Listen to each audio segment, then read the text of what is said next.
오늘 누가복음 말씀 11장을 보시겠습니다.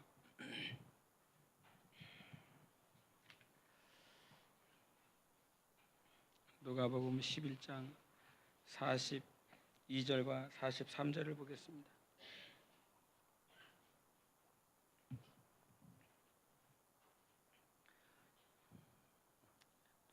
누가복음 11장 42절부터 43절까지를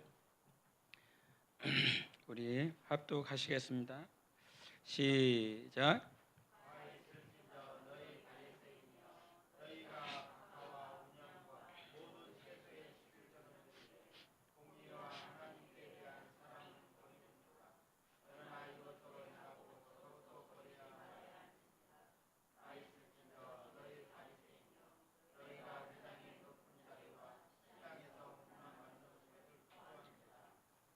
아멘.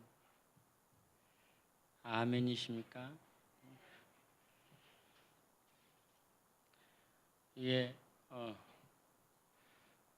원래 말씀으로 이렇게 들어가려면 이 말을 하지 말아야 되는데 이 말을 하면 격길로 막 가버릴 것 같아서 근데 하고 가야 될 것 같아요. 오늘 찬양 가운데 예수 나의 첫사랑 대신에 이 찬양 했지 않습니까?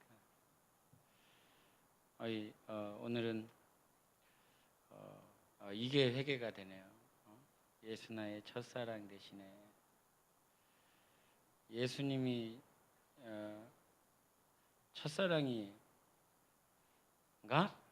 예수님이 첫사랑인가? 그것 때문에 회개가 되네요. 여러분도 모르겠습니다. 모태 신앙 하신 분들은 예수님이 첫사랑이 될 수도 있겠네요. 예수님이. 근데 이제 세상 가운데 있다가 이렇게 많은 시간들을 보내고 하나님 앞에 온 우리들 가운데 일부는 예수님이 첫사랑이 아닌 것 같습니다. 먼저 세상에 있는 남성을 아니면 여성을 먼저 사랑하다가 그 가운데 예수 그리스도를 만났기 때문에 그 찬양하면서 뭐 했냐 그런 생각을 했습니다. 예수님이 첫사랑이 됐어야 되는데 예수님이 첫사랑이 되지 못하고 이렇게 세상에서 사랑을 찾았었던 그런 시간들을 찬양하면서 이렇게 회개를 하고 또 주님 앞에 그 말씀을 다시 한번 마음에 남아서 같이 나눠봤습니다. 오늘 본문 말씀에 보면 이제 11장 41절과 43절에 이렇게 말씀을 하시는데 우리 신앙생활은 개인주의를 벗어나서 이타주의로 나가야 됩니다. 이타주의는 남을 이롭게 하는 것입니다. 마치 어떻게 보면 홍익인간 사상하고 비슷하게 나아갈 수 있는 그런 뉘앙스지만 그러나 그 사상과는 그 말씀과는 전혀 다른 것입니다. 홍익인간은 남을 이롭게 한다는 것이죠. 그런데 그 이로움 가운데서는 자기의 희생이나 자기의 죽음 그것들이 전제되어지지 있지 않습니다. 그냥 다 같이 좋은 겁니다. 다 같이. 그런데 기독교는 예수께서 우리에게 주신 이 신앙은 한 알의 밀알이 땅에 썩어져 죽어야만이 열매를 내는 믿음이고 신앙인 것입니다. 그래서 예수께서 이 땅에 오셔서 당신이 죽으셨지요. 당신 스스로를 십자가에 다셨습니다. 내려올 수 있음에도 불구하고 당신이 직접 올라가셨어요. 그것이 서두에 말을 하고자 하는 그런 이타주의입니다. 그래서 교회라고 하는 것은 예수님을 닮아야 되는 것, 예수님을 닮는 곳이어야 되기 때문에 닮아야 된다라고 하는 표현이 약간 이상할 수 있겠습니다. 우선 강압적이고 마지못해서 하는 그런 뉘앙스가 풍길 수도 있겠지만, 근데 닮는다라고 하는 것은 내가 닮고 싶어야 되겠지만, 그 닮고 싶어야 되는 그 마음 가운데 우리 하나님께서 그러한 소원을 주셔야 되죠. 우리 전사님 빌립보서 2장이었나요? 우리에게 그 소원을 주시고 이루시는 하나님이, 그 말씀이 2장에 있는 말씀입니다. 하나님께서 우리에게 소원을 주셔야 그 소원을 이루시는 분도 하나님이십니다. 할렐루야. 우리는 소원을 하지만 그 소원을 주시고 이루실 분은 하나님이십니다. 그래서 자기의 유익을 구하지 말아야 된다라고 하는 것이 사도 바울이 말한 그 사랑의 카테고리 안에 들어가 있습니다. 자기의 유익을 구하지 말며, 이것이 사랑의 범주 안에 들어가 있습니다. 그러면 교회가 주님이 그러한 소망을 주셨다면 자기의 유익을 구하지 않는 삶을 살아가는 것이 내가 그렇게 해야지, 내가 그렇게 살아야지, 그것이 아니라 주님이 그러한 소원과 소망을 우리에게 주신다는 사실입니다. 수많은 선진들이 자기의 것들을 다 이렇게 내주셨어요. 갑자기 생각이 안 나는데, 그 여자 선교사님이 계셨는데, 그 선교사님 성함을 까먹었는데, 그 선교사님이, 여러분이 아시면 말씀해 주세요. 그 여자 선교사님이 들어와서 당신이 죽을 때에 가지고 있는 것이, 가졌었던 것이 천조가리 한 1m 정도, 죽을 때 천조가리 한 1m 되는 거, 그리고 자기가 가지고 있었던 양식이 옥수수 2홉이라고 그러더라고요. 2홉. 2홉이면 얼마죠? 그때 제가 알기로는 요 컵의 절반 정도 됐을까? 그 정도의 거였을 겁니다. 대단히 적은 분량이었어요. 그리고 당신은 영양실조 걸려서 이렇게 삶을 마감하는, 근데 그분이 이 땅에 오셔서 그렇게 삶을 살고 싶었겠지만 그렇게 살 수 있도록 하나님이 소원을 주셨겠죠. 우리는 하나님의 소원이 있기를 원합니다. 하나님이 우리에게 주시는 소원이 있기를 원합니다. 내가 구해도 되고 내가 찾아도 됐겠지만, 오늘 찬양했던 것처럼 찾으면 찾을 수도 있고 문을 두드리면 열릴 수도 있겠지만, 그 말씀이니까요. 우리가 찾고 구하고 두드리기 전에 하나님 아버지는 우리에게 있어야 될 것을 아시니까, 그 있어야 될 것을 아신다라고 그랬을 때, 내가 필요한 옷, 내가 먹을 거, 마실 거, 우리 하나님이 그거 아셔. 그런 차원에서 하나님이 나를 아신다, 내게 필요를 채워주신다, 이것 말고 하나님께서 우리를 아신다, 너에게 필요가 무엇인지 안다라고 그랬을 때, 이 세상의 것이 아닌 하나님의 것, 하나님의 것을 얼마나 담고 싶어 하는지, 하나님과 얼마나 하나 되고 싶어 하는지, 하나님께 더 가까이 나아가고 싶어 하는지, 그러한 것을 하나님이 우리를 아실 때, 그 내가 필요한 그 영적인 신령한 복에 대한 하나님의 채워줌이 우리 삶 가운데 있어야 될 것입니다. 주님 앞에 서는 그날까지, 그래서 우리가 예수 그리스도를 닮아가는 그 닮음은 주님이 우리에게 소원을 주셔야 됩니다. 여러분, 그런 소원들이 내 안에 미약하게 남아 있다면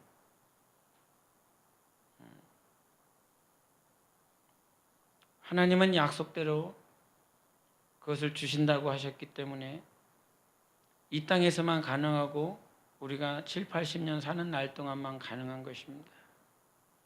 시간 지나면 이 세상 끝나면 아무런 쓸모가 없는 영적 생활 하다 보면 주님이 정말 가깝게 느껴질 때가 있습니다. 그래서 내 안에 계신다 이런 말씀을 하시지 않습니까? 그래서 영적 생활 하다 보면 참 주님이 내 안에 얼마나 가깝게 느껴지는지, 이렇게 우리 아이들 잠자고 있을 때 이렇게 같이 이제 제가 가끔 예반이하고 같이 이렇게 예반이가 먼저 잠들면 그 옆에 누워서 이렇게 있다 보면 그 아이의 숨소리도 이렇게 들리지 않습니까? 그 아이의 심장 소리도 들립니다. 조용하고 고요한 곳에서 같이 누워 있으면 그 심장 소리, 숨소리까지, 그리고 손목을 짚어보면 그 혈관에 흘러가는 그 소리까지, 그 느낌까지 다 느낄 수 있죠. 그런데 예반이는 내가 그렇게 듣고 있고, 내가 보고 있고, 내가 그의 손목을 만지고 있고, 심장에 귀 기울이고 있다라는 사실을 그 아이는 잠들어서 모르지요. 마치 그와 같은 것 같습니다.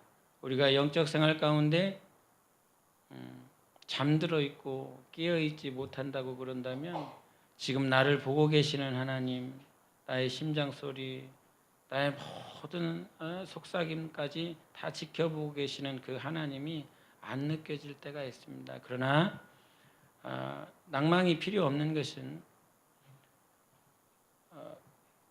전제 조건이 있긴 있습니다. 항상 정직하십시오. 하나님 앞에 항상 진실하려고 하십시오.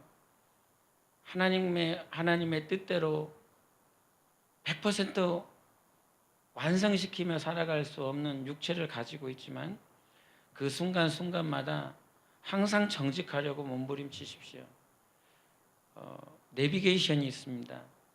내비게이션이 있으면 한 10km를 직진으로 가세요. 그러면 10km 직진 가십시오라고 하고 난 다음에 그 10km가 끝나갈 때쯤에 방향이 전환되든지 아니면 돌아가야 되든지 좌회전을 하든지 우회전을 하든지 아니면 고가를 올라타야 되는지, 그러면 그 순간에 다시 한번 좌회전하십시오, 올라가십시오, 아니면 2차선을 타십시오, 이렇게 가르쳐 줍니다. 중간에 아무것도 없다면요. 10km 전에 계속 직진하십시오 한번 말하고 나서 10km가 끝나갈 때쯤 그제서야 다시 한번 말을 해줍니다. 영적 생활 가운데는 10km 달리기 전에 주님의 음성을 한번 들었습니다. 너무나 기뻤습니다. 너무나 감사했습니다. 그런데 계속 달리는데 아무런 음성이 없습니다.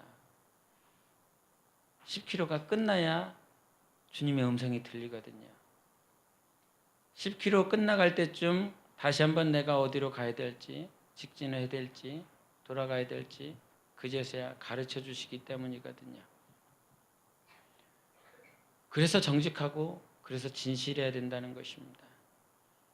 하나님께서 내게 주신 그 말씀을 10km 끝나갈 때쯤까지 계속 그것을 고대하고 간수하고 내 마음 가운데 지키는 생활이 필요합니다.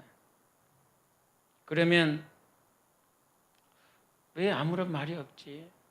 왜 아무런 말씀이 없으시지? 분명히 하나님께서 내게 말씀해 주셔서 이렇게 걸어가고 있고 이 길을 가고 있는데 왜 아무런 말씀이 없으실까요? 우리가 한번 의심해 볼 수도 있고, 내가 잘못됐나?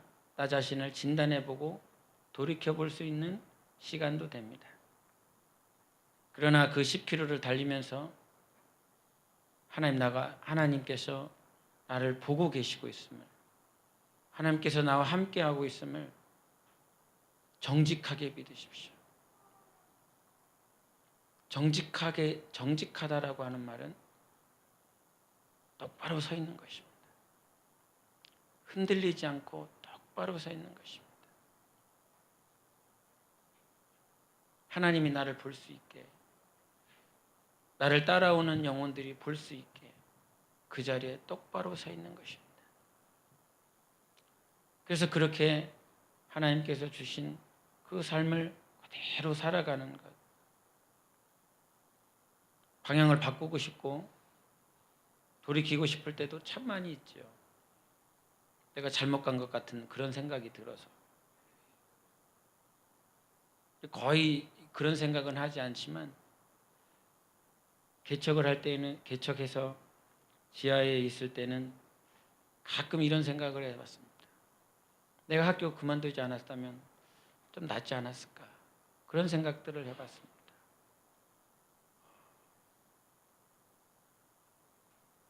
그런데 그렇게 힘들고 어려운 순간들, 시간들 속에서 하나님은 계속 붙잡아 주십니다. 저의 고백뿐만 아니라 여러분의 삶이었을 것입니다. 가장 힘들고 어려웠을 때 우리 전사님 간증을 이렇게 교회 진단 세미나 때 한번 들었었는데 그때 참 듣고 많이 울었죠. 우리에게는 저마다 이렇게 힘들고 어려운 시간들이 있습니다. 그런데 그 시간들을 통해서 하나님은 우리가 더욱더 예수 그리스도를 닮아내기를 원하십니다. 닮기를. 몸된교회를 통해서 하나님께서 주시는 말씀들이 대동소이합니다. 왜냐하면 목적을 말하기 때문이거든요. 과정을 말하지 않기 때문에. 과정이 아닌 그 목적을 보고 가야 되는 사람들이기 때문에 그 말씀이 맞습니다. 그런데 오늘 본문 말씀에서 우리에게 주시는 그 말씀 가운데 하나는 교회는 하나님의 사랑과 생명을 더 구체적으로 실천적으로 나타내고 구현해야 할 하나님의 나라다라는 것입니다.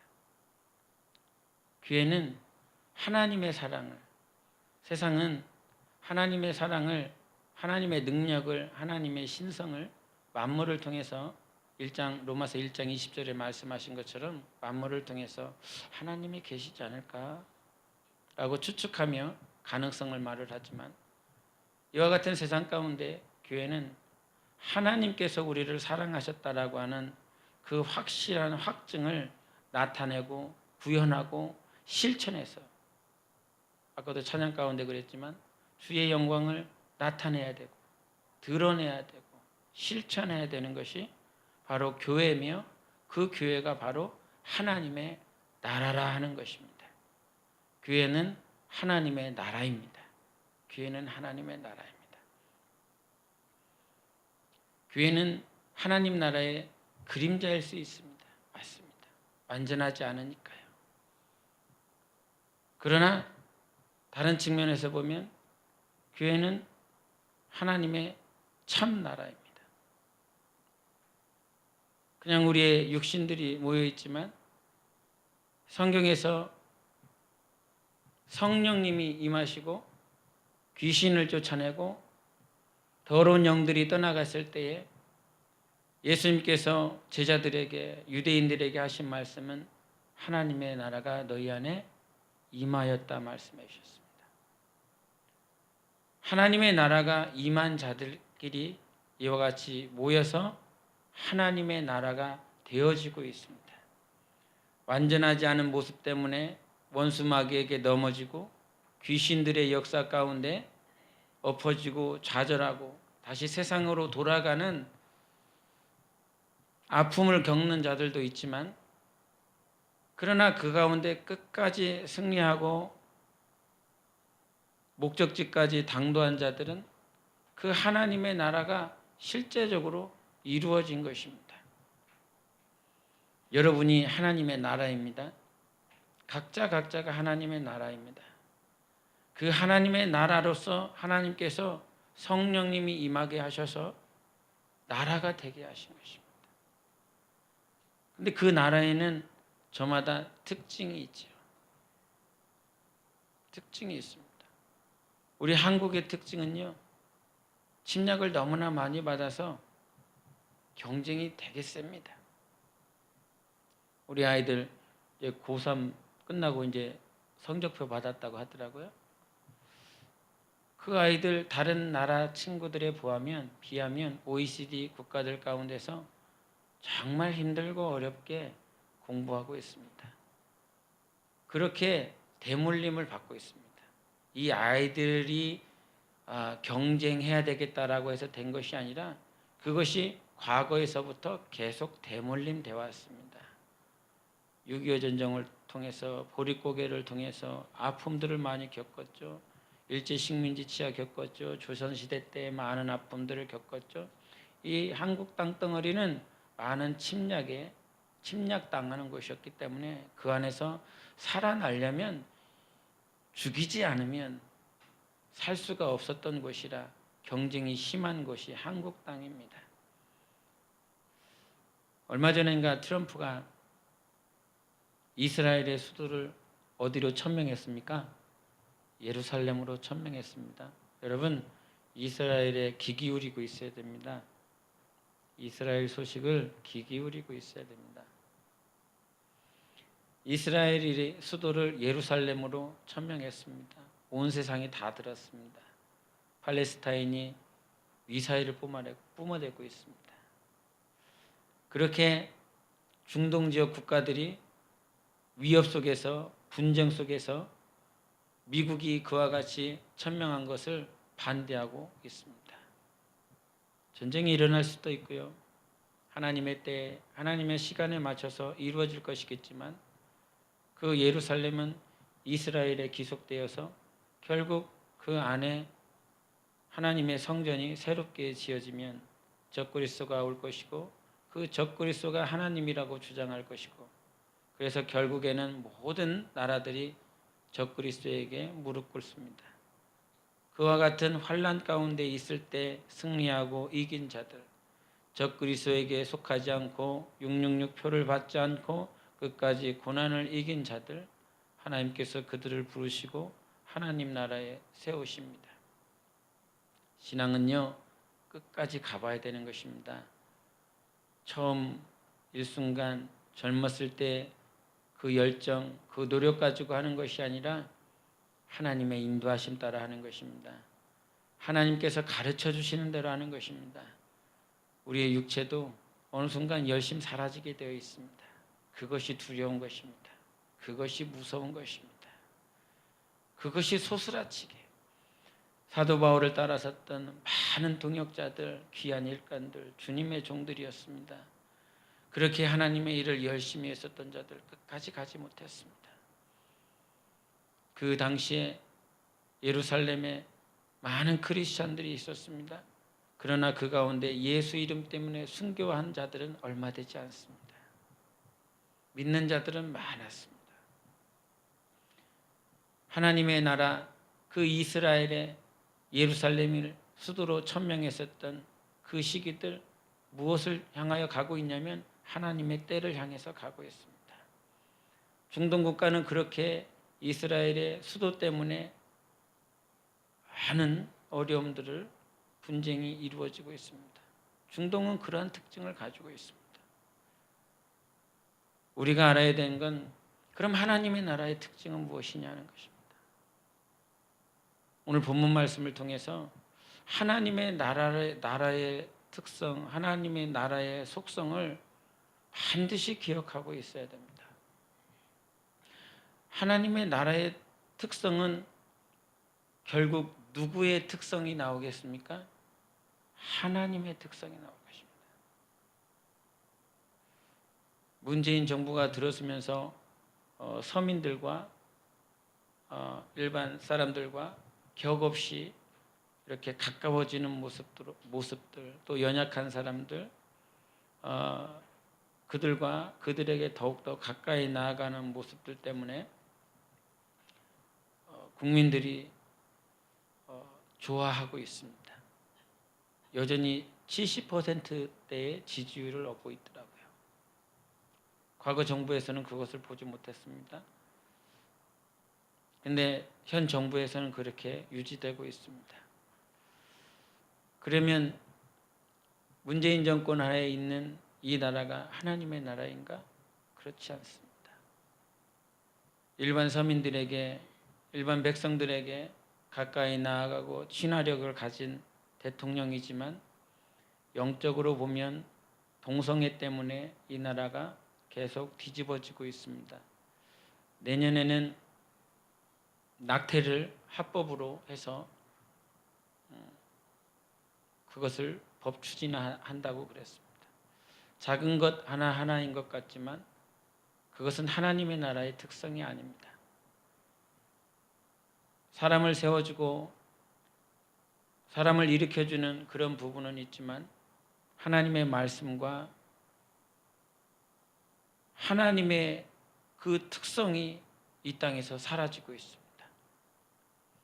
하나님의 나라의 특성은 하나님께서 주권을 가지고 계실 때 하나님 나라로서의 특권이 일어나는 것입니다. 하나님의 주권을 인정하고 하나님이 통치하실 때에 그 나라는 하나님의 나라로서 하나님 나라다워지는 것입니다. 과거 솔로몬이 이스라엘을 통일하고 그가 취한 정치의 형태는 다윗 때에 다스렸었던 신하들, 그리고 그와 함께 자랐었던 동무들, 그래서 결국 그 정권을 잘 다스려 나갈 때에 신구의 조화를 이루었습니다. 그래서 지혜로운 왕이었죠. 그러나 르호보암은 그렇지 못했습니다. 자기 아버지는 신구의 조화를 이루어서 이스라엘 나라를 잘 다스렸지만 르호보암은 과거 아버지와 함께 했었던 신하들의 뜻을 그들을 저버리고 자기 마음에 맞는 동무들, 친구들의 뜻을 따라 나라를 다스렸습니다. 결국 르호보암의 욕심으로 인해서 하나님 나라의 특성이 사라져 버렸습니다. 결국은 나라가 분단됐고 이스라엘을 통해서, 유다를 통해서 29명의 19명의 그 왕들을 통해서 결국은 나라가 사라졌습니다. 왜 사라졌습니까? 결국은 그거였습니다.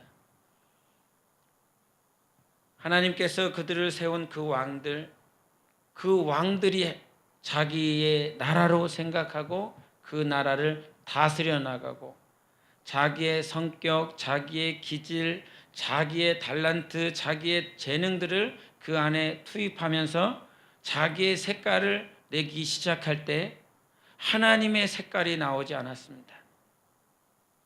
하나님의 색깔이 나와야 그것이 하나님의 나라인 것입니다. 자기의 색깔을 내는 건 자기의 나라인 것입니다. 하나님은 우리 모두가 하나님의 색깔이 나기를 원하시는 것입니다. 하나님께서 우리를 색칠하시고 하나님께서 우리를 단장시키셔서 하나님의 모양이 나와야 되는데 그것이 나오지 못했다라고 하는 것이죠. 그래서 우리 삶 가운데 정말 내가 정말 하나님의 나라라고 주님이 말씀하셨는데 하나님의 나라가 너희 안에 임하였다라고 말씀하셨는데 정말 우리가 하나님의 나라로서 이 신앙의 경주를 마감하려면 반드시 하나님의 색깔이 나와야 됩니다. 그 하나님의 색깔을 결국 하나님의 성품이고 하나님의 말씀이고 하나님께서 우리 안에 다스리고자 하신 그런 주권인 것입니다. 그래서 오늘 본문 말씀을 통해서 우리가 정말 이게 서론이 많이 길었는데 본문 말씀을 통해서 하나님의 나라의 특징을 두 가지로 말을 하면 그거 하나님의 나라는 사랑과 공의가 있어야 된다는 것입니다. 하나님의 나라에는 하나님의 사랑이 있어야 되고 하나님의 나라에는 하나님의 공의가 있어야 된다. 이 본문 앞뒤를 한번 보시면 우리 11장 17절 18절을 보시겠습니다.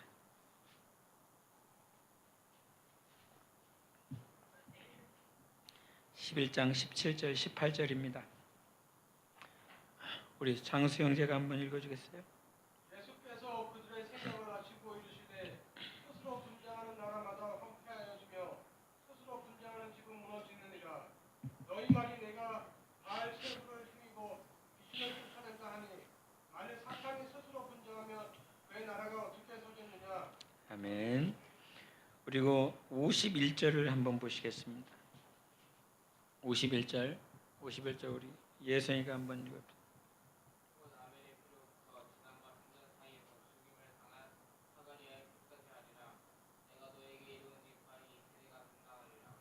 아멘. 이 앞뒤로 무엇이 깔려 있냐면 하나님의 나라가 깔려 있습니다. 하나님의 나라, 하나님의 성전, 그것이 깔려 있습니다. 그리고 그 하나님의 나라 사이에 오늘 본문의 말씀이 있습니다. 그런데 이 하나님의 나라에서 보여지는 것이 42절을 우리 다 같이 읽겠습니다. 42절 시작. 화 있을진저 너희 바리새인이여 너희가 박하와 운양과 모든 채소의 11조는 드리되 공의와 하나님께 대한 사랑은 버리는 것.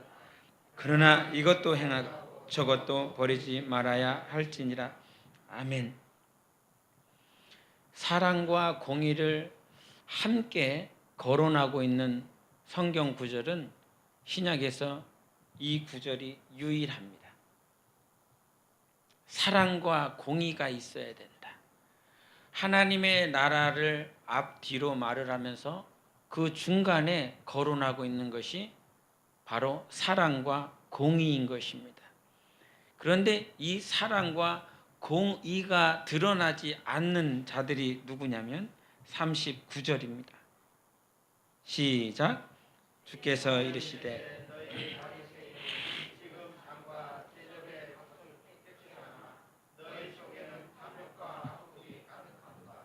아멘. 하나님의 나라는 분명한 사랑과 공의가 드러나야 되는데 이 사랑과 공의가 드러나지 않는 사람들이 어떤 사람들입니까? 겉과 속이 다른 자들이라는 것입니다. 겉과 속이 달라요. 언제쯤 같아질까요? 겉과 속이 언제쯤 같아질까요? 겉과 속이 같아질 때는 있습니다. 주님이 주인 되어셔서 다스려 주실 때, 그때만큼은 가능합니다. 겉과 속이 똑같습니다. 그러나 후편 우리 인간은 나는 그렇게 되어지지 않는 모습 때문에 아파하고 있습니다. 그래서 42절과 43절과 44절에 예수님께서 시작이 그거예요. 화 있을진저. 사면타를 칩니다. 화 있을진저, 화 있을진저, 화 있을진저. 여러분, 하나님의 나라로서 세워지려면 겉과 속이 똑같아야 되는 것입니다. 겉과 속이 하나여야 되는 것입니다. 그런데 이 겉과 속이 다른 자들의 특징의 첫 번째는 무엇이냐면 사랑을 잃어버렸어요. 공의를 잃어버렸어요. 여러분, 이 말씀은 11조를 강조하는 말씀입니다. 그렇습니까? 그렇기도 합니다. 그런데 정말 주님이 보시고자 하는 건 여기에 나오면 42절에 바리새인이 박하와 운향과 모든 채소의 11조를 드리고 있다라고 말을 합니다. 이거는 11조입니다. 그런데 마태복음에서는 박하와 회양과 근처의 11조라고 마태복음 23장에 말을 하고 있습니다. 무엇이 다릅니까? 누가복음은 박하와 운양과 모든 채소의 11조지만 마태복음은 박하와 회양과 근체의 11조입니다. 여기서 말을 하고 있는 이 모든 세 가지의 명칭은 식물입니다. 다 식물입니다. 그들이 거두어서 11조를 낸다는 거죠. 소산을 다 거두면 그 소산의 11조를 분명히 낸다는 거예요. 그런데 이 박하와 운향과 회향 아니면 모든 채소의 11조 이 부분들을 마샬이라고 하는 신학자는 이 11조를 명목화할 때에 박하와 회향과 채소의 모든 채소의 11조는 이 성경을 찾아보니까 11조 목록에 들어가지 않는다는 것입니다. 그러면서 그분이 뭐라고 말을 하냐면 지금 여기서 거론하고자 했었던 것은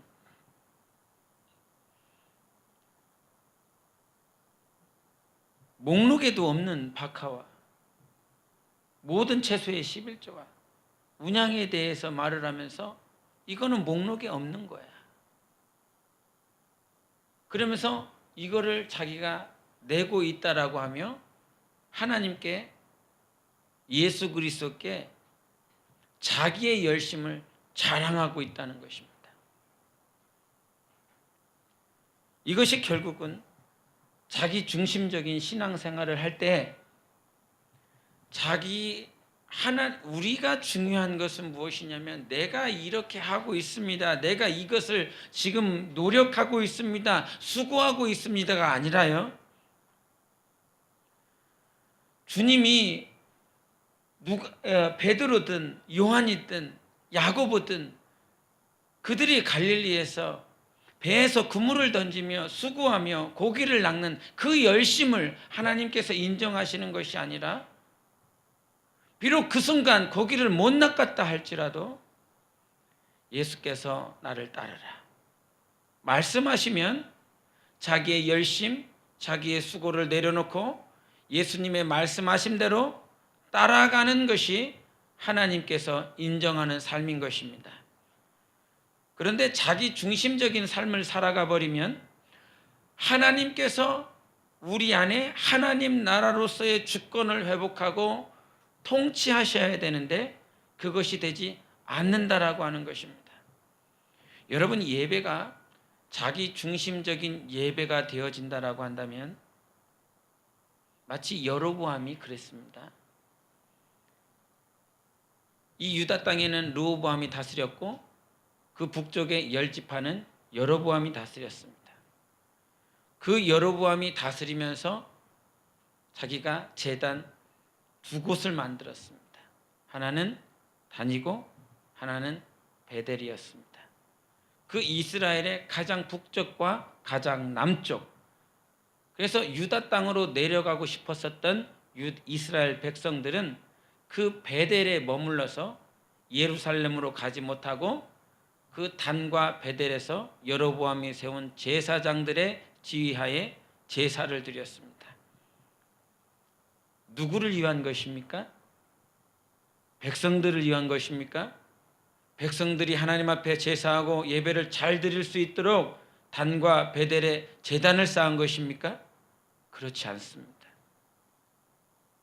이스라엘 백성들의 마음을 잃을까 봐, 이스라엘 백성들이 예루살렘에 가서 안 돌아올까 봐, 자기의 국방령과 자기의 나라를 자기 스스로 이스라엘을 자기 나라라 착각하여 모든 것들을 차단하고 자기만의 제단을, 자기만의 나라를 만들었던 것들이 여로보암이었습니다. 이것은 하나님만이 영광받는 교회여야 되는 것입니다. 오직 주 예수 그리스도만이 영광을 받으셔야 될 예배가 진행돼야 될 공동체인 것입니다. 내가 중심이 아니라 말씀을 전하는 사람이 중심이 아닙니다. 찬양을 하는 사람이 중심이 아닙니다. 말씀을 전하는 목사가 보이지 말고 오늘도 우리를 인도하시는 하나님의 음성이 들려야 되는 것입니다. 찬양 가운데 인도하는 자가 보이는 것이 아니라 이 찬양의 가사를 통하여 하나님이 내게 하시는 말씀이 보여야 되는 것입니다. 찬양을 거론하자면 이 찬양도 어느 순간 많이 변질되어지는 모습들을 봅니다. 만약에 이러한 찬양은 누구를 찬양하는 것입니까? 하나님 한 분밖에 없습니다. 오직 하나님만이 찬양을 받으십니다. 시편 148편 5절에 보면 제가 읽어드리겠습니다. 그것들이 여호와의 이름을 찬양하면 그가 명령하심으로 지음을 받았음이로다. 다시 한번. 그것들이 여호와의 이름을 찬양하면 그가 명령하심으로 지음을 받았음이로다. 그래서 시편 148편 5절이 이렇게 말을 합니다. 오늘 우리가 지음을 받고 하나님의 이름을 찬양하는 것은 하나님께서 우리를 찬양하도록 지으셨기 때문인 것입니다.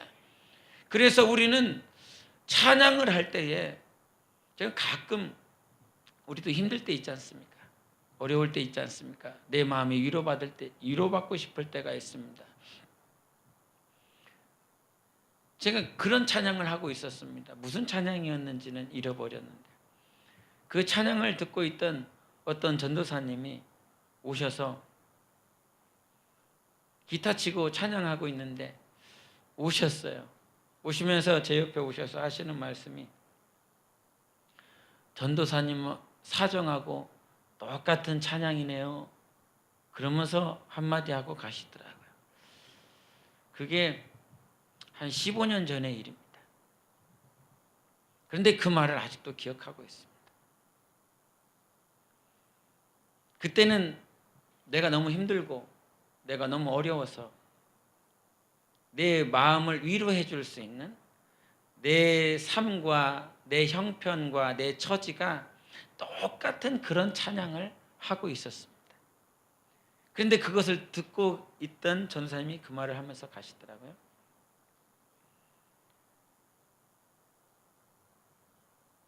그 말을 아직도 기억하며 찬양은 나를 위로하기 위해서 하는 것이 아닙니다. 찬양을 통해서 나를 위로하기 위해서 찬양을 하는 것이라면 세상 노래와 다를 바가 없습니다. 슬픔을 달래기 위해서, 이별한 아픔을 달래기 위해서, 죽을 것 같은 고통을 달래기 위해서 세상은 작사하고 작곡하고 그렇게 곡을 만들어내서 불러댑니다. 그 순간에는 위로가 되는 것 같지만 여러분 세상에서 노래방 가보셨죠? 노래방 가서 그렇게 부릅니다. 자기의 마음을, 그런 처지들을 세상 노래 가사말에 맞춰서 부르고 나올 때의 마음 아십니까? 그 신병을 압니까? 허탈한 거, 더 외로운 거, 더 공허한 거 맞습니다. 세상에 있는 처지나 내 마음의 환경, 내 마음의 어려움들을 그렇게 불러대는 건 내 영혼을 살리지 못합니다. 찬양은 하나님을 찬양할 때 내가 위로를 받을 수 있습니다. 내가 나를 위로하기 위해서 찬양하지 마십시오. 나의 아픔을 위로하기 위해서 찬양하지 마십시오. 하나님을 찬양하면 하나님의 평안이 내게 임하는 것입니다. 내가 너에게 주는 것은 이 세상에 주는 것이 아니요 이 세상에서 줄 수 없는 하늘로부터 오는 평안이라고 말씀해 주셨습니다. 그래서 피조물의 정체성, 피조물의 본질은 무엇이냐면 하나님께 영광을 돌리고 하나님을 찬양하면 하나님께 영광 돌리는 그 은혜와 소망과 그 생명이 우리 안에 다시 임재하게 되는 것입니다. 그것이 법칙인 거야. 찬양을 자기중심적으로 자기 위로하기 위해서 요즘 찬양 자주 듣습니다. 요즘 찬양 듣다 보면 막 이렇게 멜로디 따라가다가 바빠요.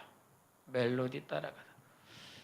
이게 세 박자 끝나고 가야 되나, 세 박자 반 끝나고 가야 되나, 이게 못 갖춘 말인데 그거를 언제 들어가야 되나.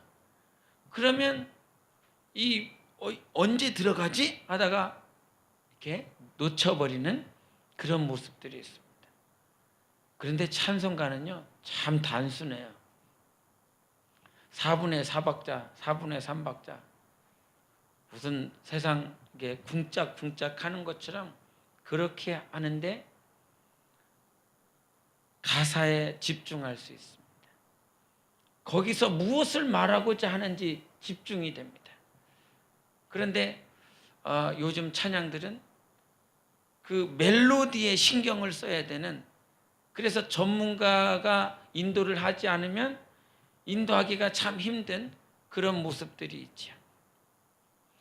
예배든 찬양이든 자기 중심적인 그 신앙으로, 그 삶으로 나아갈 때 우리는 하나님께 집중하지 못하고 자기의 처지에 집중하게 됩니다.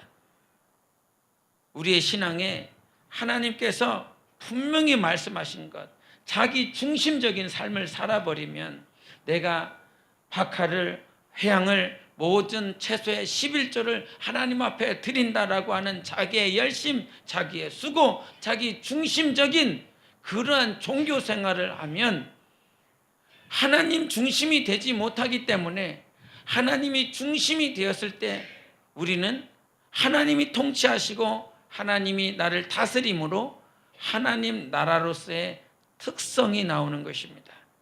그것이 무엇이라고요? 사랑과 공의라는 것입니다. 내 중심적인 영적 생활을 하면, 종교 생활을 하면 하나님의 나라가 되어지지 않기 때문에 사랑을 잃어버립니다. 공의를 잃어버립니다. 탈무드에 이런 얘기가 있습니다. 지난번에도 한번 했었던 것 같습니다. 답을 아시려나? 기억하시면 아실 것 같아요. 자기 왕이 있는데 그 왕이 사랑하는 아들이 있었습니다. 그 왕인 아버지는 사랑으로 충만한 왕이고 또한 공의로 백성들을 다스리는 왕이었습니다.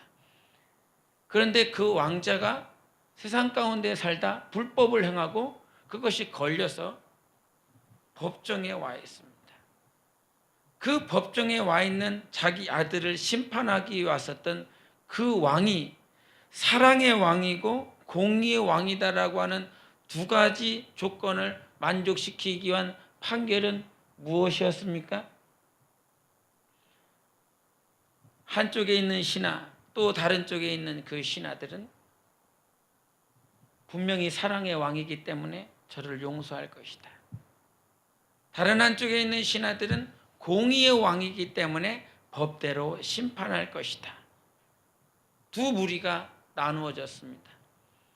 그때 왕이 판결을 내린 것은 저 왕자에게 태장 30대를 때려라. 태장이 무엇입니까? 곤장 맞는 것입니다. 볼기를 벗겨놓고. 그렇게 판결을 내렸습니다. 판결을 내리자마자 왕이 그 왕좌에서 내려와서 그 볼기를 막기 위해 엎어져 있던 그 왕자의 몸 위에 자기 자신이 눕습니다. 그리고 이제 너희가 태장 30대를 집행하라. 그러며 아버지가 그 30대를 다 맞습니다.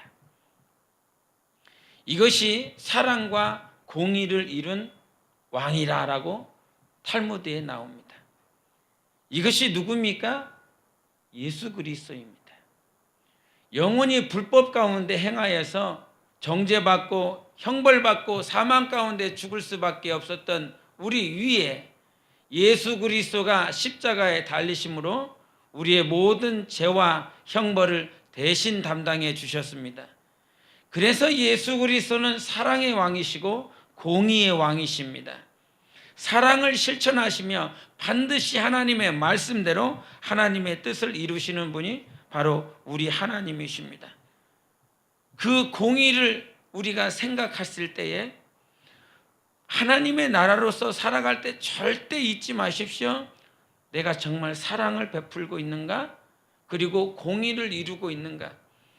그런데 이 본문에 나와 있을 때 공의와 사랑을 말을 하며 이것도 버리지 말고 저것도 버리지 말라고 그랬습니다. 이것은 무슨 말이냐면 사랑과 공의와 사랑을 말을 했을 때 이 안에 와자, 등위 접속사죠. 동등하게 그것을 엮어 중간에 잡아두고 있습니다. 사랑과 공의와 사랑이 중간에 꼭 잡고 있습니다. 이 말은 무슨 말이냐면 너희들이 사랑을 말을 했을 때 무조건 퍼주고 무조건 다 이렇게 자기가 낮아지고 하는 그런 사랑만 그 사랑만 생각을 하는데 이 한쪽 편에 공의를 가지고 있어야 된다라고 말을 하는 것입니다. 그래서 사랑은 사랑 따로 놀고 공의는 공의 따로 노는 것이 아니라 사랑과 공의는 하나인 것입니다. 그래서 이 공의를 이 헬라어에서는 크리신이라고 그러는데 이 크리신이라고 하는 말을 우리 예레미야에 이런 말씀을 하십니다. 한번 보시겠습니다. 예레미야 22장을 보시겠습니다. 22장 3절.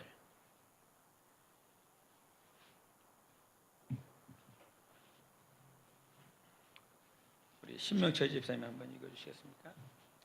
예레미야 22장 3절입니다. 구약 1084페이지입니다.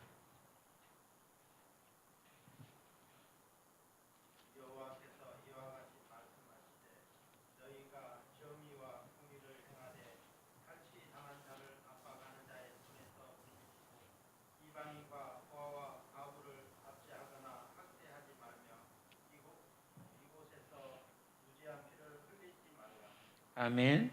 여기서 보면 압박하는 자의 손에서 건지고 이방인과 고아와 가부를 압제하거나 학대하지 말며 이곳에서 무지한 피를 흘리지 말라 그랬습니다. 이것은 마치 사랑입니다. 그렇죠? 압제당하는 자들, 불황자들, 가난한 자들, 연약한 자들, 그들을 품어내라고 하는 말씀입니다. 사랑이지요. 그런데 그 사랑을 여기서는 사랑이라 말하지 않고 공의라 말을 하는 것입니다. 공의, 즉 공의는 지금 죽어가는 자들, 가난한 자들, 연약한 자들, 그들을 품어내는 것입니다. 그것이 공의라는 거예요. 그것이 공의입니다. 그렇다면 겉과 속이 다른 자는 어떤 자들이에요? 열심은 내고 있습니다. 하나님 앞에 열심을 내고 있고 하나님 앞에 충성하고 있고 박하와 해양과 근처의 11조는 다 그렇게 하나님 앞에 저들은 내지 못하는 것을 자기는 다 내고 있습니다. 그렇게 하나님 앞에는 열심을 다 내면서 그렇게 충성하고 자기 중심적인 신앙생활을 해서 하나님 앞에 섰지만 하나님은 그것을 인정하지 않는다라고 하는 것입니다. 너는 공의를 잃어버렸다는 거예요. 사랑을 잃어버렸다는 거예요. 11조 드리는 거, 그리고 근처의 11조 회양과 박하에 그 11조를 드리는 거, 그 말씀을 쫓아 그 계명을 쫓아서 하고는 있지만 너는 공의를 잃어버렸어. 여러분, 11조는 하나님을 향한 사랑입니다. 그리고 하나님을 향한 공의입니다. 그 공의, 하나님을 향한 공의를 이루는 현장이 어디냐면 바로 오늘 압제받고 있고 가난하고 힘들고 어려움 당한 그들을 살리는 것. 그래서 11조라고 하는 건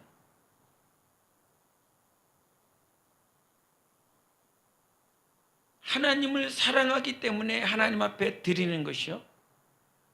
그 11조는 지금 죽어가는 자들을 살리기 위해서 내가 저들을 살리고 싶습니다. 내가 저들을 정말 저 가난에서 살리고 저들의 영혼을 살리고 싶습니다. 그래서 하나님 앞에 드리는 공의를 실천하는 하나님의 말씀인 것입니다. 그래서 하나님을 사랑하느냐, 그리고 하나님의 그 공의를 이루고 싶으냐 라고 하는 게서 그래서 11조를 드리는 거예요. 그런데 이 겉과 속이 다른 자들은 그거에 관심이 없어요.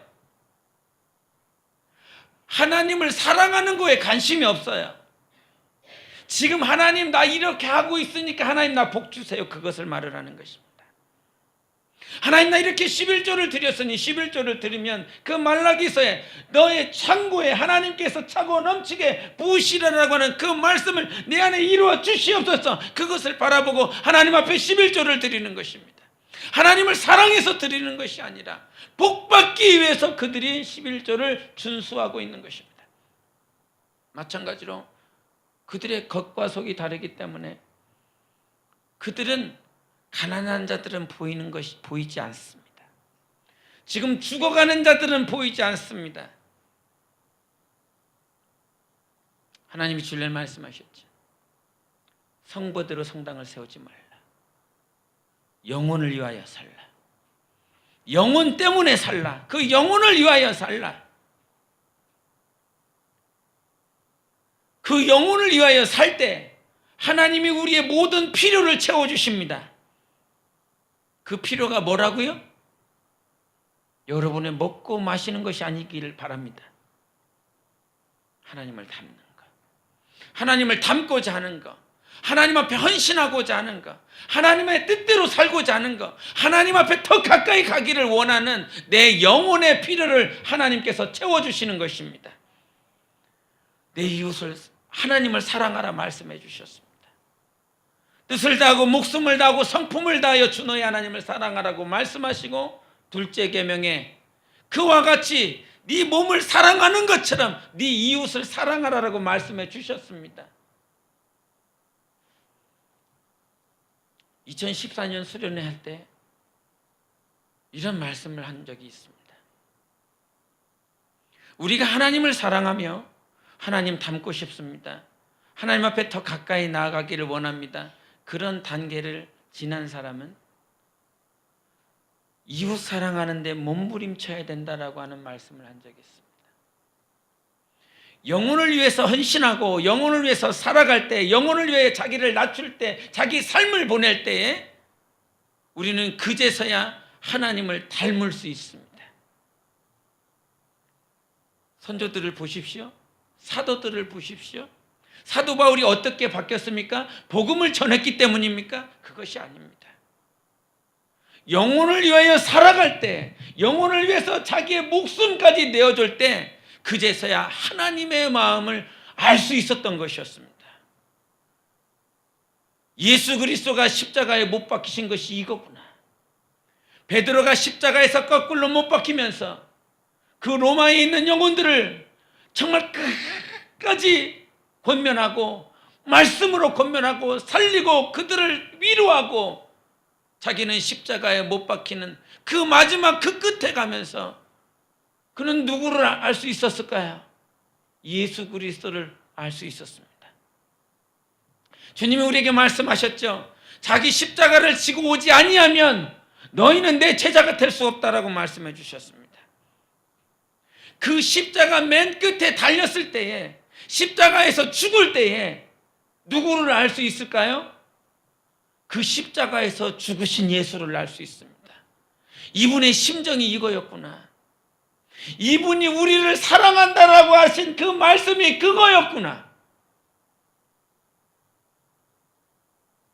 십자가에서 죽지 않으면 십자가에서 죽으신 예수의 마음을 알 수가 없습니다.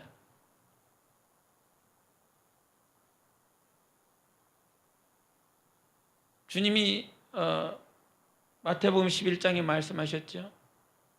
내게 와서 배우라 말씀해 주셨습니다. 그 앞에 전제 조건은요, 멍에를 매라고 그랬습니다. 멍에를 매야 주님께 와서 배울 수가 있는 것입니다.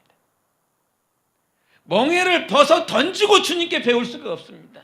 십자가를 벗어 던지고 홀갑을 하고 가볍고 그렇게 해서 예수를 배울 수가 있는 것이 아닙니다. 반드시 예수께서 우리에게 주신 멍에를 맬 때에 예수 그리스도 앞에 갈 수가 있습니다. 오라고 그랬지. 그리고 배우라고 그랬습니다. 멍에를 매야만 예수께 갈 수 있고, 그런데 우리는 그 멍에를 벗어 던지기를 원합니다. 마치 주일날 예를 들었었던 그 나귀가 메고 가고 있었던 그 소금 부대처럼 그거를 벗어 던지고 홀가분하게 거기를 빠져나가기를 원합니다.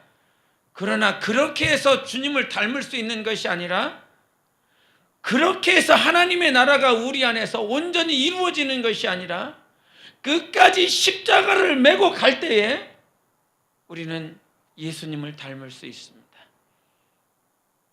그렇게 하나님께서 우리를 이끌어 나가시는 거예요. 여러분, 사랑과 공의 때문에 하나님의 말씀에 순종해야 되는 것입니다. 하나님의 그 사랑과 그 공의가 하나님의 나라로서 이루어져야 되는 것입니다. 그런데 변질됐지요.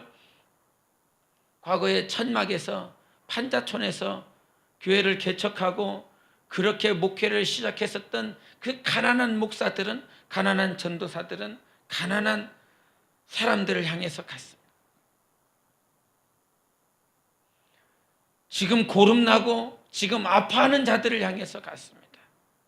그러나 지금은 거기를 향해서 가지 않습니다. 오히려 교회에 재력 있는 자가 오기를 원합니다. 오히려 정말 학위를 가지고 있는 학식 있는 자가 오기를 원합니다. 주님은 말씀하시죠. 복음을 들고 가난한 자에게 가라라고 말씀하십니다. 그게 뭐 때문인지 압니까?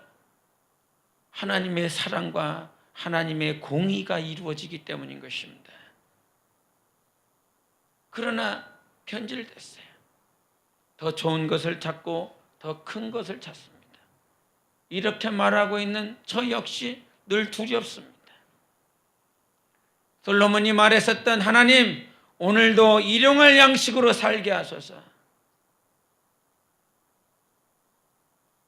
내가 먹을 것만 취하고 내가 하루 한 끼 먹고 세 끼 먹고 살아갈 수 있는 그것만으로 내가 살기를 원합니다. 그러나 더 많아지면 더 많아지는 그것 때문에 우리는 다 죽어져 나갑니다. 그 사랑과 공의가 우리 안에서 비켜나가지 말아야 됩니다. 사랑과 공의가 나한테 그대로 와야 되는 것입니다. 우리 본문으로 한번 가보시겠습니다. 11장 42절.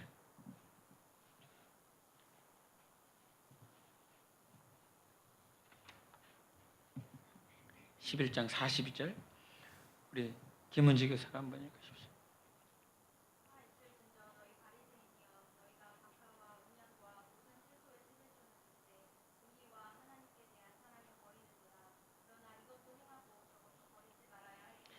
아멘. 여기서 버리는 도다라고 말하는 그 말이 무슨 말입니까? 그냥 막 던진다라고 하는 말이 아니라 하나님의 사랑과 하나님의 공의가 있는데 나한테 이렇게 왔어요. 사랑과 공의가 나한테 다가오는데 이 사랑과 공의가 내 안에 딱 오는 것이 아니라 나를 그냥 비켜가는 거예요. 죄가 뭡니까, 여러분? 죄는 여기서 활시를 당겨서 그 화살이 나가는데 그 화살이 나가는 그 방향에서 목적을 벗어나고 곁길로 가는 것이 죄인 것입니다. 목적을 벗어난 거예요. 비껴간 거예요. 사랑과 공의가 내 안에서 들어와서 이 사랑과 공의가 실천되어져야 되는데 그렇게 되어지지 않고 나를 자꾸 비껴가. 그냥 열심만 내지, 그냥 수고하고 노력만 하지 진정 내 안에서 사랑과 공의가 이루어지지 않아. 날마다 비껴가는 거예요. 그것이 겉과 속이 다른 자입니다. 열심은 내고 있지만 사랑이 없어. 수고는 하고 있지만 공의가 없어. 겉과 속이 다른 자, 하나님의 나라는 이런 자가 들어간다. 하나님의 나라에 대해서 얘기를 하고 있는 거예요. 처음에 끝에 하나님의 나라를 얘기하는데 이 하나님의 나라에 못 들어오는 자들이 있어. 겉과 속이 다른 자들, 사랑과 공의가 이루어지지 않은 자들, 그런 자들은 하나님의 나라가 될 수가 없고 주 예수 그리스도의 신부가 될 수 없고 우리 주님과 하나가 될 수가 없다 이 말이죠. 그 하나가 될 수 없는 결정적인 증거는 네 안에서 하나님의 사랑을 찾아볼 수가 없다는 거예요. 다음에 43절만 한 번 더 보시면 43절 한 번 더 보겠습니다. 43절 우리 함께 읽겠습니다. 시작. 화 있을진저 너희 바리새인이여 너희가 회당의 높은 자리와 시장에서 문안받는 것을 기뻐하는도다. 아멘. 여기서 기뻐하도다라고 하는 이 말씀을 하는데 이 기뻐하다라고 하는 말씀이 아가파오라는 말씀이에요. 아가파오. 여러분 아가파오가 뭔 것 같아요, 여러분? 뭐하고 비슷한 말씀 같아요? 여러분이 잘 아는 아가페하고 비슷한 말씀이죠. 이 말씀이 이 신약의 아가파오라고 하는 이 말씀이 엄청 많이 쓰여 있는데 여기만 아가파오를 기뻐하도다라고 이렇게 써놨어요. 나머지는 다 그럼 뭘로 써놨을까요? 사랑한다라고 써놨어요. 그러니까 이 말을 기뻐하도다라고 하는 이 말을 사랑하도다라고 이렇게 바꾸면 너희가 회당의 높은 자리와 시장에서 문안 받는 것을 사랑하는도다. 이 말씀이 되는 거예요. 겉과 속이 다른 자는 지금 이 사랑해야 될 대상을 망각해버린 거예요. 기뻐하도다, 사랑하도다. 너희들은 지금 높은 자리에 올라가는 거 그거 사랑하지? 저 시장에서 많은 사람들이 우리 랍비요, 선생님이요, 율법사요, 제사장이요 이렇게 그들에게 인사받는 거 그것을 사랑하잖아. 그냥 기뻐하는 정도가 아니에요. 그거 사랑하는 거예요. 끔찍이 아끼는 거예요. 그거를 놓을 수가 없는 거예요. 놓지를 못하는 거예요. 어떤 자들이요? 겉과 속이 다른 자들이에요. 하나님 앞에 열심을 내고 있는 것 같지만 하나님을 사랑해서 하나님의 공의 때문에 열심을 내는 것이 아니라 그 자리 때문에 하고 있는 거예요. 예수님의 제자들도 그랬지요. 당신의 우편에 당신의 좌편에 내 아들들을 앉혀주소서. 예수님 때문에 따라가는 것이 아니라 그 자리 때문에 예수님을 따라가고 있습니다. 우리 천국을 왜 가야 된다고요? 예수님 때문에 가야 되는 것입니다. 예수님을 사랑하기 때문에 가는 것입니다. 예수님이 나를 보고 싶어 하기 때문에 가는 것입니다. 예수님을 나를 위해서 십자가에 못 박히신 그 사랑이 내 안에서 애절하게 느껴지기 때문에 그분 보고 싶어서 가야 되는 것입니다. 그 높은 자리 때문에, 그 영광의 자리 때문에 가는 것이 아니라 우리는 예수 때문에 영적 생활을 해야 되는 것입니다. 예수 때문에, 그분 때문에 하는 것이죠. 그런데 그것을 사랑하는 거야. 그 높은 자리, 그 사거리길에서 시장에서 많은 얼마나 없는 사람들이겠습니까? 2000년 전의 사람들이 얼마나 못 입고 살았겠습니까? 얼마나 이렇게 흉했겠습니까? 그런 사람들에게 인정받기를 원해요. 그렇게 인정받는 것을 사랑하고 있어. 이거를 놓으면 죽는 거예요. 그들은. 무엇을 사랑해야 된다라고 성경은 말을 합니까? 그렇게 인정받는 것, 높은 자리를 사랑하는 것이 아니라 오직 주의 하나님을 사랑하라고 말씀해 주셨어요. 신앙의 대상을 말씀해 주셨어요. 그래서 히브리서 12장 2절에 여러분은 잘 아는 말씀, 믿음의 주요 온전케 하신 예수 그리스도를 바라보자. 그게 신앙의 대상인 거 아닙니까? 우리는 자리가 아니라 사람에게 높임을 받는 것을 사랑해야 될 것이 아니라 우리 신앙의 대상은 오직 하나님 한 분밖에 없다 이 말이지요. 그분밖에 없어요. 그분밖에는. 가대 한 4세기 정도에 이 교회사에서는 정말 유명한 사람이 있습니다. 어거스틴이라고 하는, 아우구스투스라고 하는 사람이 있는데, 그 어거스틴이 교사는 어떤 사람들이 교사가 돼야 될까 이러면서 교사는 이런 사람이 돼야 돼. 여러분, 교사는 어떤 사람이 돼야 될까요?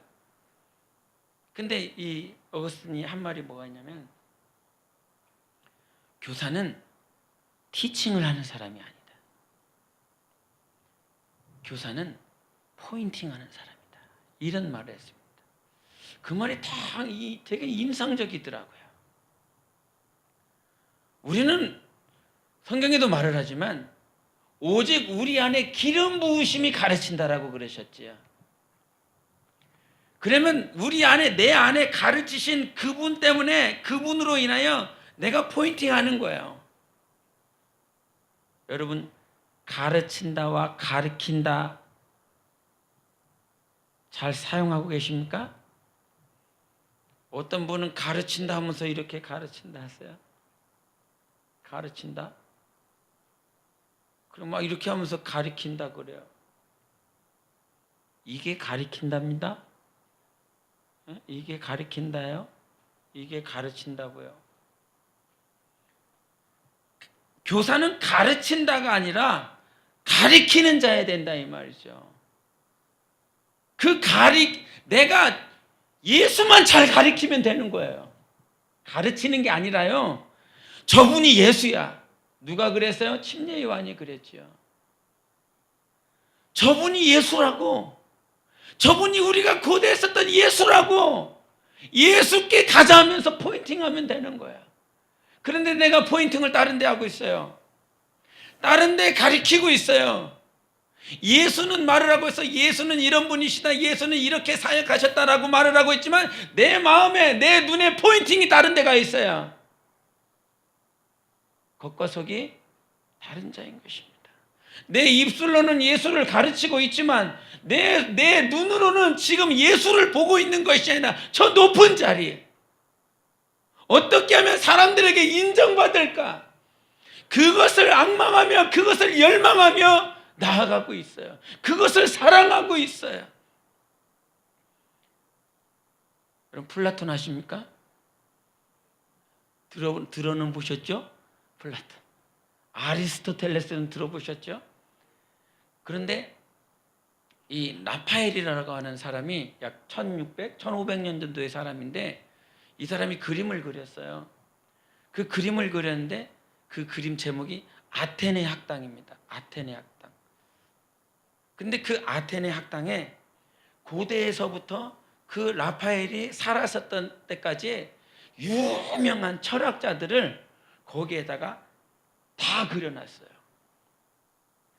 근데 그 그림 안에 그 많은 사람들이 있는데 그 사람들 가운데서 유독 두 사람을 중앙에다가 놔놨는데 그 중앙에 있는 두 사람이 플라톤과 아리스토텔레스예요.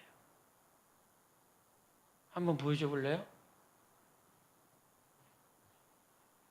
보이십니까? 이것도 시력이 좋아요. 앞자리가 금자리입니다. 아니 넘기지 않았는데 넘기는. 지금 여러 철학자들이 있는데 저 앞에 저 가운데 두 사람이 플라톤과 아리스토텔레스입니다. 다음 거를 넘기면 누가 플라톤인 것 같습니까? 네, 왼쪽입니다. 플라톤이 먼저 태어났습니다. 그런데 손을 한번 보시겠습니까? 플라톤이 가리키는 것은 어디입니까? 위고. 아리스토텔레스는 옆에를 가리키고 있죠. 무슨 의미인 것 같습니까? 여러분? 이것이 아테네 학당의 그림입니다. 여러분이 그냥 머리로만 생각하면 힘들 것 같아서 그림도 보여줘 봤습니다. 플라톤은 내세를 가리킵니다. 근데 아리스토텔레스는 이 땅을 가리킵니다. 이 땅에서 잘 돼야 돼. 이 땅이 중요해. 근데 플라톤은 미약하나마 내세를 가르쳤습니다. 하늘을 가르쳤습니다. 그런데요, 성경은 저 하늘을 가리키는 것이 아니라 우리 여러분 계시록 한번 보겠습니다. 계시록 19장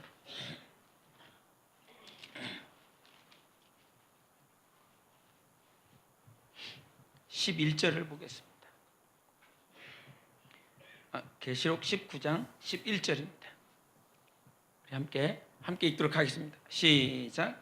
또 내가 하늘이 열린 것을 보니 보라 백마와 그것을 탄 자가 있으니 그 이름은 충신과 진실이라.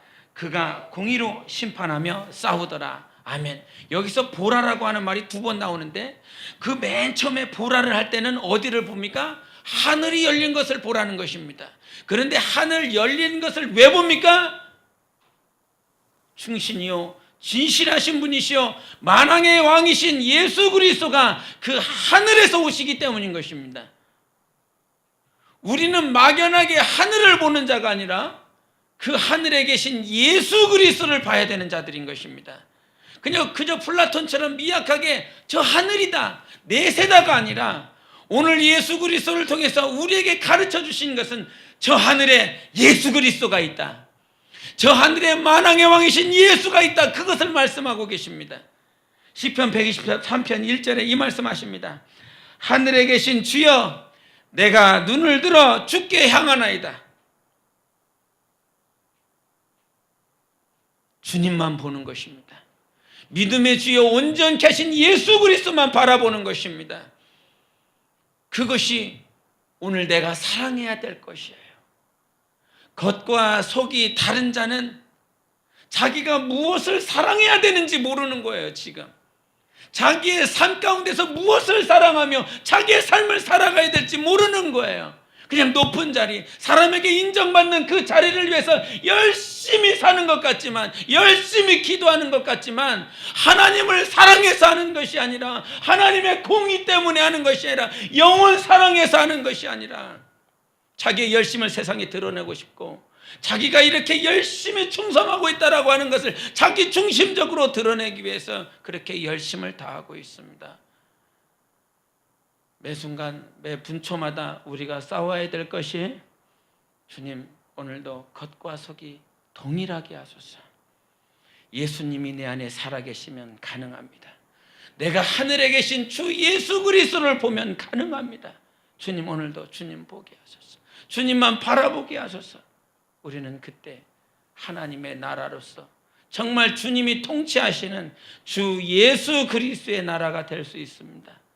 다른 것 때문에 신앙생활하지 마시고 정말 내가 사랑해야 될 그 대상을 꼭 붙잡으십시오. 그분을 기뻐하십시오. 그분을 아가파오하십시오. 꼭 놓지 마시고 우리 하늘에 올라가서 주님 뵈야 됩니다. 하늘을 보는 자가 말고 그 하늘 안에 계시는, 그 하늘 위에 계시는 주 예수 그리스도를 보는 복된 여러분 되시기를 바랍니다. 우리 함께 이 시간 기도하기를 원합니다. 주님, 예수님이 나의 첫사랑이 되지 못한 그런 인생이 여기 와 있습니다. 세상의 수많은 것들을 사랑하다 주님을 사랑한다라고 고백하며 이 자리에 와 있습니다. 우리 하나님, 저 하늘 위에 계신 예수 그리스도를 보고 그 예수 그리스도가 나의 영원한 사랑이 되게 도와주시옵소서. 주님 앞에서는 그날까지 내가 신앙생활하는 목적을 잃지 않냐고 주 예수만 사랑할 수 있도록 예수 외치고 기도하십니다. 예수요.